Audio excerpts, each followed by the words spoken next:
Jason Levels came from Paranagua's Palawangan. And of course, nag-isang Dr. Bruce Villena, Palawangan. At sa unang sumapa kanina, Sir Bob, Sir Palawangan, si Dr. Sher, Palawangan, at si Sir Perry, Palawangan. So, Palawangan. Yung palapak nyo, palapak hindi ayaman talaga eh. Pagkala natin, tingnan nyo na kami, tingnan nyo. Sabi nga natin, ang lakas ng palapak, pag hindi mo na nabibigan, wala ka kami palapak mo. Yun din yung resulta na papasok sa'yo.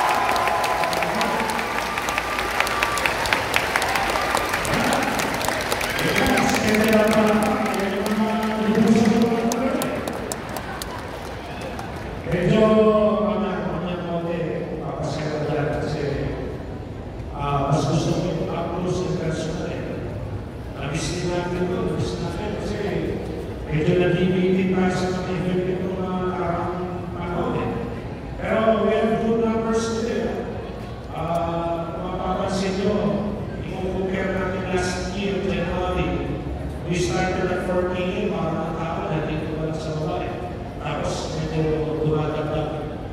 Kaya kayo, stricto, nagpasama tayo dito sa station na past 3 p.m. para simulan natin ito. Kasi if you don't know alcohol, your time sa Kalano Wales, Saturday ngayon, bukas, Monday sa the new week, sa mga full-timer ng mga network, sigurado, mamaya na full-time, thank you. Nandito ka kasi as open up ng ating mga kasama sa training team, yung nangyayari ngayon, this is a part of our tradition, this is a part of the culture that we have dito sa Inno since 2006. We've been to different venues, different numbers of attendees, different sets of speakers, but then ang kick-off na kasama na sa kwento, kung naging successful, ang ibinabanggit nila, start of the year, ang magandang na kick-off. And also, yung kick-off, ito yung ginagaya ito, hindi lang masasabi ng isang kumpanya, dalawa, pero sa buong industriya, lalo sa Philippines, ginagaya yung kick-off training, kaya dapat maging proud ka every time na ma-attend ka dito. So, tuloy mo.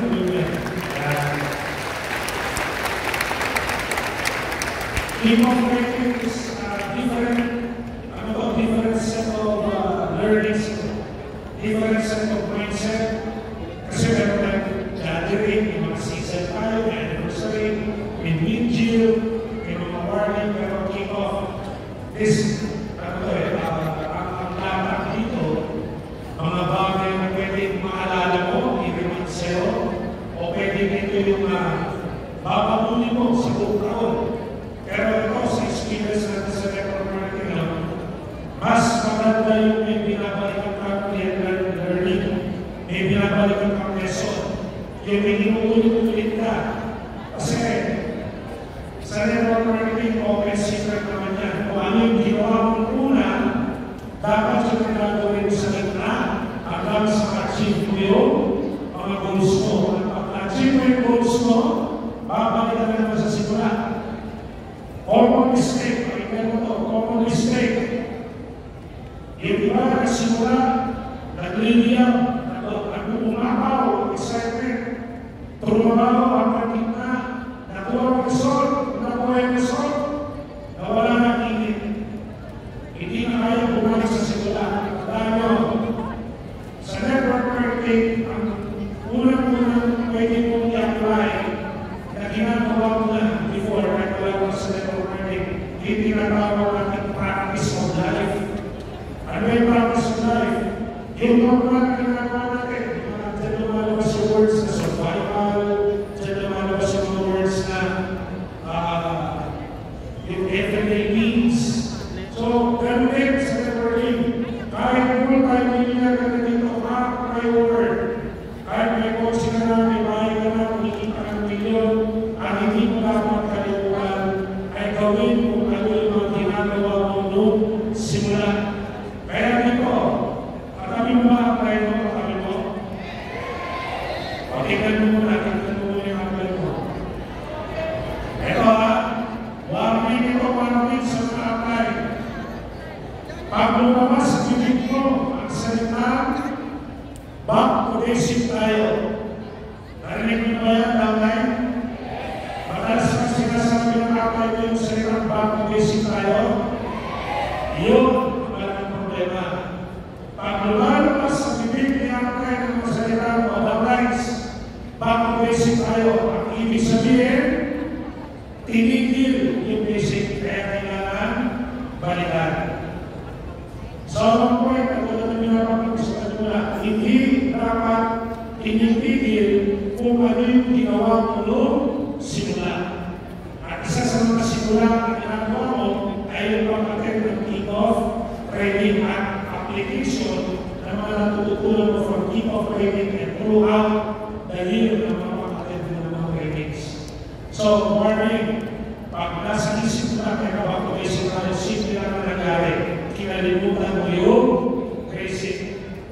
Kasi ang basic, ang very foundation kung ano ang binibuild mo. Kung ano ang ginugol mo, the very foundation of everything is the thing we call basics. Kaya sabi ko sa katabi mo, never forget the basics. Yeah. Now, sa akin, sa practice naman, I'll be offering yung tinatawag natin success. Kaya sasabihin nyo ba, sir, baka hindi pa kami over dyan. Wala problema. Baka kaagad ka dito kasi we talk about success. Sa mga successful na, paano mo sasabihin successful na? At least, yung ways of learning na ma-maximize mo. O yung ways of learning na nangyayari sa'yo. O yung promises na network learning meron na. Yung learning by the hundreds of thousands of million, may sarili ka sa sasakyan, nakakapag-travel pa-abroad, may sarili ng bahay, yung mga lifestyle, nagagandang mga pangarap iba. Pag nandiyan ka na, you can consider yourself as successful sa networking. Tama ba?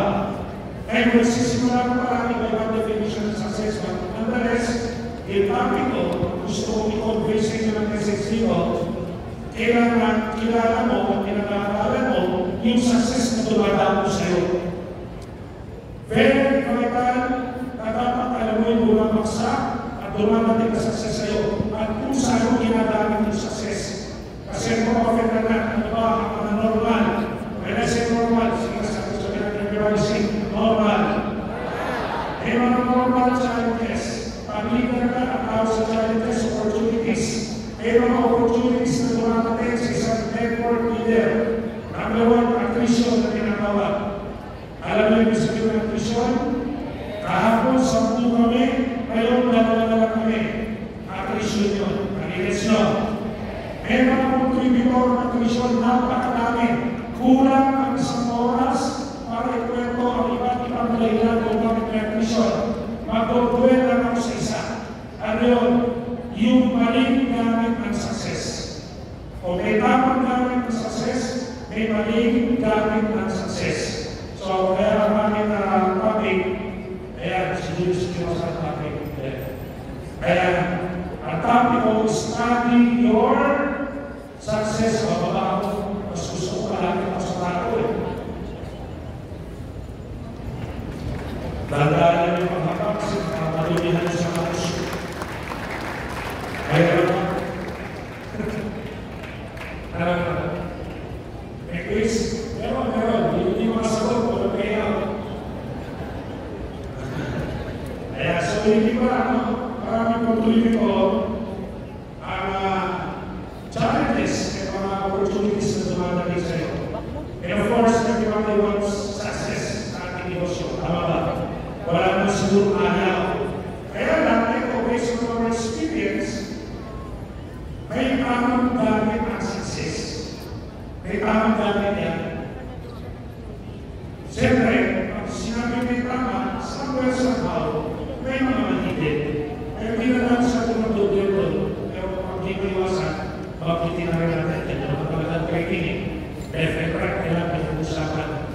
Ito ang mga awareness na the title itself, study your success in grabe. Kailangan pala pinag-aaralan din ng success. Yes, everything in life dapat pinag-aaralan natin.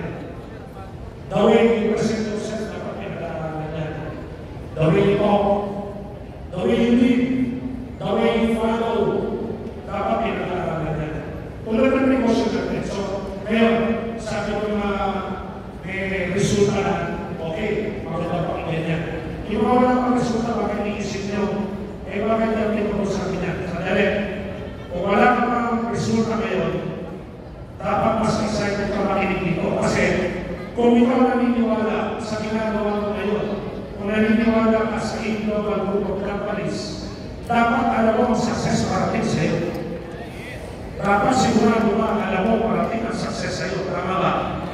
Kaya nga tayo laging excited eh. Bakit ba tayo laging excited? Because we are excited because we know something good will happen to me in the future. Kaya tayo excited.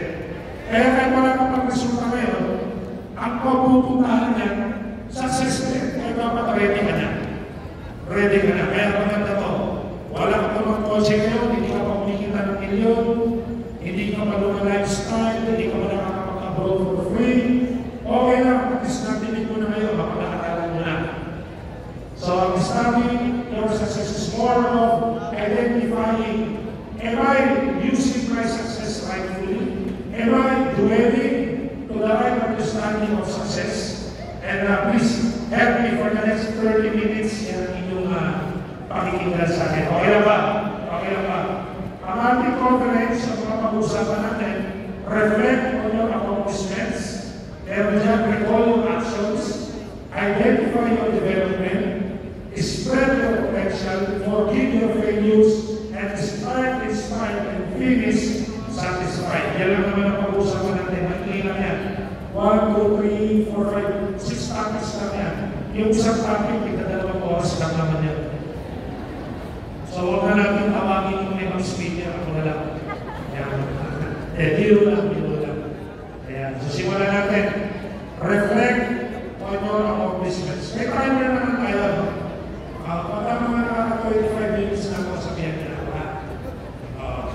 Sige, subukan niyo. Yan. Reflect on your accomplishments. Ano gusto natin paratingin dyan?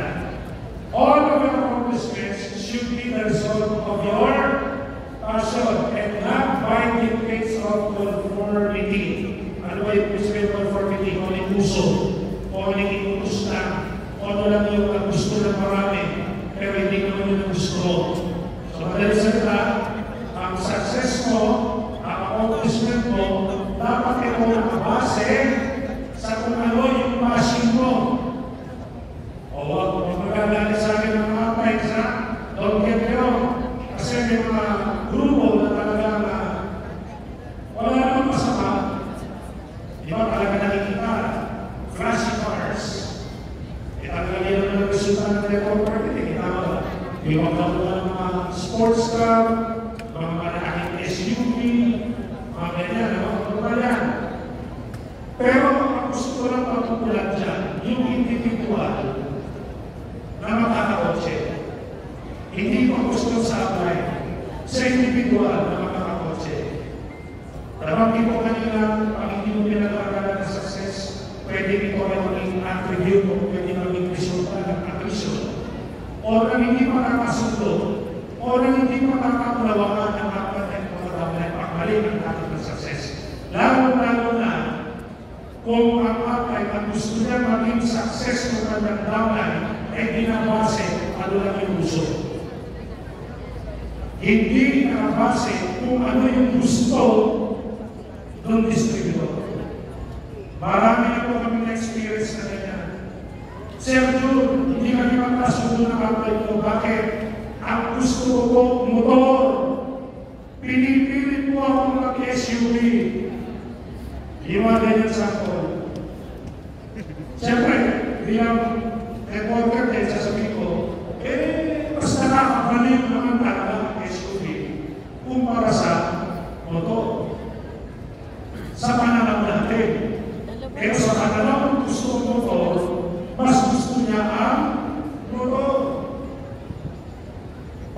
para sa relationship lang. May mga lalaki gusto babae. Pero may mga lalaki mas gusto lalaki din. Hindi mo pwedeng ipilit. Yung mga pinakamagandang example para maintindihan. Tama ba? May crush ng babae. Crush mo yung babae. Ito na-experience ko pag nandito pa silang dalawa. Ang napagtanungan ko pa, sweetheart ng babae. So pareho babae. Kaya mag-iingat ka ko yan. Hindi ko na alam. Pero wala pa rin prejudice niya. Kanya-kanya karapatan niya. Tama ba? Same thing with this. Ang sinasabi ko, ang accomplishment ko, based sa passion mo. Yung gusto mong ginagawa, at pag gusto mong ginagawa mo, dapat yung success ang gagamitan, yung gusto mo rin. Eto, makakasunod tayo dito. Bahay. Sarili bahay. Lahat yan gusto niya. Tama ba? Hindi yan dinidiskusyon. Hindi pinag-usapan na talagang lahat gusto lang bahay. Kaya, so, kadalasan, yung hindi pagkakaunawaan, yung mga bagay-bagay na ako ni madaling magkaroon. Halimbawa, Pilo, Rolex, ang pangarap ng atlay. Yung atlay, ang pangarap, Mickey Mouse. Yung Mickey Mouse niya, may picture ni Mickey Mouse, yung Mickey Mouse ang naka-Rolex. Yun ang gusto ng bagay. I know you're getting my point. Ayaw mo na masyadong palalimin niya. Please, upright. Don't get me wrong, ha? Hindi ko pinipigilan ang grupo ninyo na talagang mapakita ng mga matitiking resulta. Hindi ko kayo pinipigilan. Ang point ko, make sure lang na yung bagay mo, yung talagang gusto. Dahil pag hindi ang gusto, diyan magsisimula. Yung hindi magkakakunawa, ano mo na kasunod niya. Ang kasunod niya, hi, hello, goodbye. Yan. Pero kung nagkasundo kayo sa passion at resulta, laging ano, hi, hello, again. Yan. Hindi ko napapanood yun eh. Marami na sasakit. Ba't yung pinapanood yun? At tulad mo mga ganon, kailangan ko mapanoorin ang gusto. Eh kung hindi na hiling ko yun, tama ba? Nagkakasyo, may pambayad tayo sa sini, kahit tatlong oras, kahit tatlong ulit natin panoorin yan. Hindi mo hindi pambayad eh. Tama? Eh yun mo yun eh. Ayaw mo naman ang ganyan na love story. Dami na naalala eh. Diba? Kaya ayaw mo ng love story. Hindi naman, ayaw mo ng panoorin. Kasi mga gusto mo yung action. Kaya, mga tipong kung tatabat-tabat ka. Wala ka na pwede.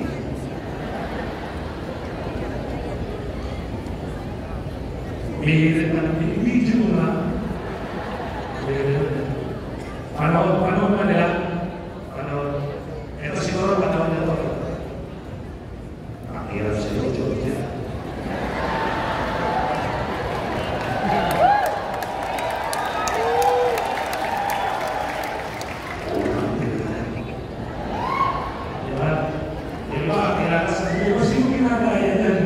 Hindi na nila inabot. Kasi yung panahon na yun inabot eh. Takpan mo ako, takpan mo ako. Hinahanap mga kaya hinahanap mo yun. Lagi ko na takpan. Takpan mo ako. Babalik na tayo, wababa na kaluhan. So gawin ba, ang gusto ko yung rin dito, maging open kayo sa isa't isa. Upright, please. Dapat laging bukas ang iyong pinto para makinig sa talagang gustong resulta ng bagay mo. Palalamin niyo natin yan. Don't get me wrong, hindi ko kayo ginagawa kasi sasabihin mo ibang leader yan, sasabihin ibang kapay. Siyempre gusto natin ang pagkaway namin, pare-pareho kami ng resulta. Pag ganyan ang tumatakbo sa isip mo, ibig sabihin niya, nandun ka sa level ng scarcity. Bakit? Dahil ang tinitignan mo, yun na lang ang kaya mong gawin online. Pero kung magiging open ka, ang hindi mo mga napapansin, mas lalawak, mas lalaki ang market mo. Kasi meron kang mga magiging direct na gusto puro kotse. Magkakaroon ka ng mga bagong direct na gusto puro motor. Magkakaroon ka ng mga bagay na gusto pera savings. So, mas ma-open ang horizon mo pag pinag-uusapan kung anong resulta ang gusto. Hindi kung ano lang ang uso. Magkakaroon ka ng mga bagay, puro mga Samsung, Galaxy, magkakaroon ka ng mga bagay, iPhone ang gusto. Hindi ba mas mamalawak ang market mo? Dahil yun naman talaga ang trabaho ng isang kamay, ang magbukas ng iba't ibang market. Kung ikaw ang passion mo, ikaw yung kamay, ang gusto ko talaga po ang yung kotse, walang problema na. Mag-open ka naman buko ng kotse, yung ayaw sa kotse, i-open mo sila sa ibang options. Sa ibang resulta. Ang iniwasan, ang hindi pagkakasunduan, may iniwasan ang agresyon. Marami kami na-experience yung maniwala sa akin. Bakit ka na-quit? Pinipilit mo kasi ako ng pagkalabas ng ganito. Tanda mo ha, hindi tayo pare-pareho ng strength. Hindi tayo pare-pareho ng strength. Hindi sa imanin, hindi tayo pare-pareho ng weakness. Ang good news, pare-pareho lang tayo ng kumpanya. Pare-pareho lang tayo ng produkto. Pare-pareho lang tayo ng marketing plan. Pare-pareho lang tayo nasa family ng 8 global group of companies. Yun dapat ang pagawakan mo. Kaya lahat ng resulta pwede mangyari sa grupo mo. I-open mo lang ang market. Buksan mo lang pareho mismo na develop ka in living people with different dreams. You should be a leader na nagpiling sa mga tao with different answers sa mga needs nila. Kung ano yung gusto nila. Kapag ang natupad, ang gusto nila, may mabubuo yung relationship ninyo. At pag mabuo ang relationship, open kayo sa isa't isa, nagiging successful kayo ng all right, mas hahaba inyong business relationship, mas katagal na malaki, successful ang grupo ninyo. Are you getting guys? Are you learning? Thank you very much. Handa ko, handa. Ilang minuto lang ako. Pwede. Okay, isa ko ay, okay, number 2, record your actions. What was it within about this doing on this right? Ano ba ang ginagawa ko? And yung ating successful can inspire others to do well, leading yourself and others to become better. Yan na. Sa mga mahilig sa sports, simple lang. Sa basketball, nakakaintindi ng simulan ng Pilipino pagdating sa basketball. Hindi may iwasan sa basketball, may mga superstar. Meron mga tinatawag na role player. But then again, kung ikaw yung superstar, hindi magiging role player yung mga kasama mo kung hindi rin tayo sa'yo. Dahil kung ikaw yung superstar, sa negosyo natin ikaw yung mamay, dapat ikaw yung dahilan para yung mga kasama mo bumalik, matuto, ma-develop. Now, ano ang moral ni Amray yung success na tinatawag? Kaya it's very important na ikaw bilang Amray, talagang gawin mo na do whatever it takes para makaresulta ka. Kung ano gusto ka man ang pagkabilang ito kanina, still resulta yan. Bakit? Dahil sa'yo, magsisimula ang lahat. Kaya sa nakalipas na 2024, recall your actions. Pag kaya ang bagal ng development ng mga direction, pag kaya ang bagal ng development ng ating mga balay, tingnan mo muna sarili mo. Recall your actions. Bago yung action mo, ikaw lang na-excite. Yung action mo, ikaw lang natutuwa. Yung action mo, ikaw lang na-inspire. Pero yung mga balay mo, hindi pala. How to answer this situation? Again, very basic communication. Mag-usap. Hindi pa hindi mag-usap. Yes, you are the leader because you are the right. but it doesn't stop the right of your downlines to speak. Kailangan nagsasalita lahat at lumusap lahat. Para malaman mo, yung mga ginagawa mo ay nakaka-inspire pa para mapabuti. Katulad sa sports, kung ikaw yung superstar, basketball, dapat ikaw yung marunong magpasa ng bola para mag-shoot naman yung mga aktibo. Dapat ikaw yung marunong tumigil sa depensa ng kalaban para naman mag-shoot ang kalaban mo. Ganyan bilang sa katay. Dapat ang pinipigilan mo yung pag-uwin ng leader mo. Hindi yung pinipigilan mo yung progress niya kaya siya nag-win. Tingnan niyo tayo mo. Ayaw natin ito yan ang mag-uusap tayo mamaya. Ikaw ang kahit sabihin mo sa tamay ko, I'm all ears, pakikita kita dahil mahal kita ang damay kita.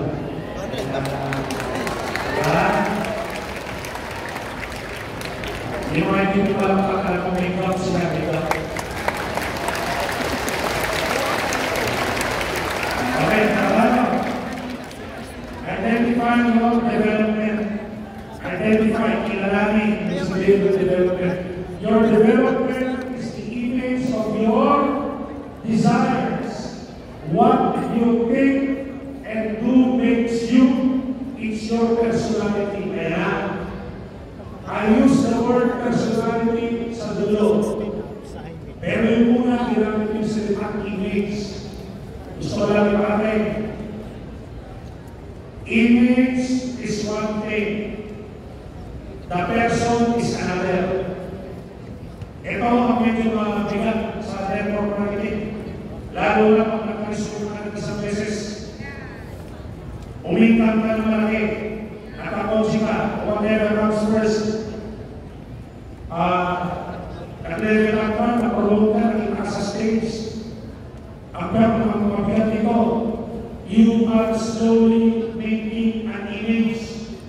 May image ka na. Pero napakahirap ko i-maintain ang image sa totoo lang. Kaya sa mga nagsisimula, tulungan naman, tingnan mo ito. Kung ang image na binibigyan mo ngayon, yan din ang napapahirap sa'yo. May panahon pa. Huwag mo lang binibigyan yung image na yan. Ang buhay mo, yung totoong personality mo. Yung totoong personality mo. Kaya identify your development. Dati hindi ako marunong magsalita. I'm very shy, I cannot present. Pero nag-training ka ng tutukan. Gumaling ka magsalita. Paano mo na mag-identity ngayon? Yung pagkikipagaling mo magsalita. Dapat, ang salita, walang yabang, walang exaggeration. Kasi kung may exaggeration, may wrong hyping. Ang lumalabas, you are protecting your image as a very good speaker. Hindi naman kailangan na mapagdaman sa'yo, makita sa'yo, yung personality mo.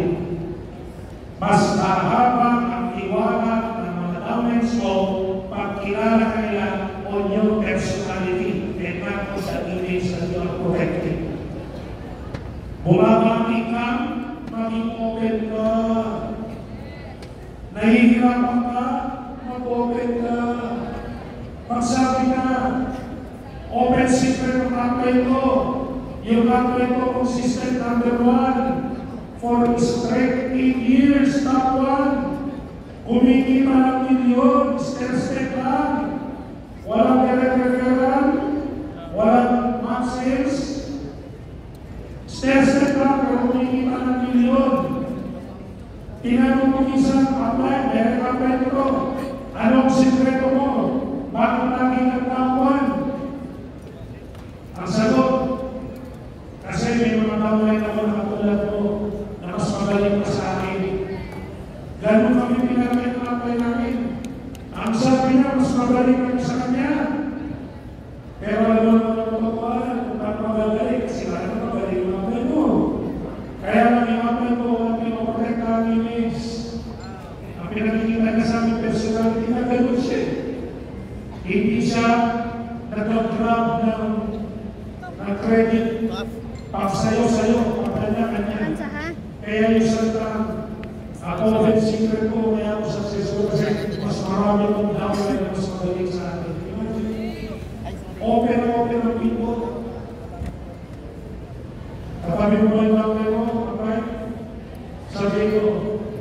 Ganun na parang susuti ko.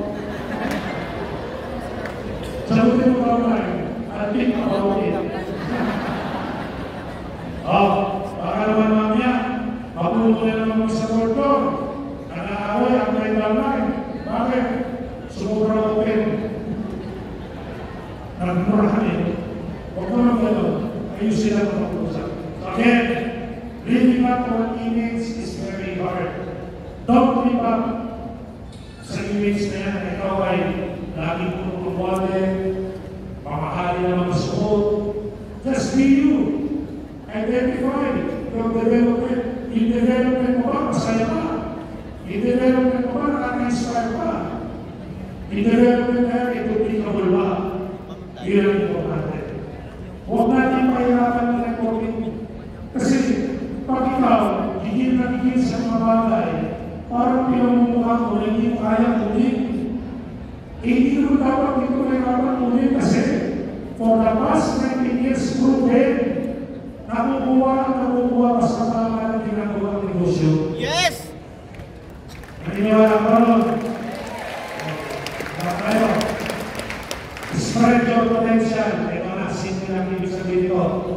You don't improve alone for yourself. All of us are expected to share what we have become. It's our obligation to inspire my people to discover. Tama ito, ito. May mga mahiyakin pa rin ito, pasok na yung mga mahiyakin. Mga mahiyakin, kaya mga mahiyakin sino. Pinapasok na ito, mahiyakin kayo. Mahiyakin kayo. Ito ito, medyo naniniwala ako ito. Nakapasok ka na rin. O, diba? Pero kung yung di mo iwasan talagang may mahiyakin ka rin ito ha, open secret ng mga naging successful sa network marketing. Kaya nga talaga, ang unang mga palayin yung tibusa. Kaya nga diba? And I'm very sorry I cannot speak straight English because I forgot to english the GMAS to write English. So I'm so limited. Excuse me. Anyway, our PowerPoint is in English now.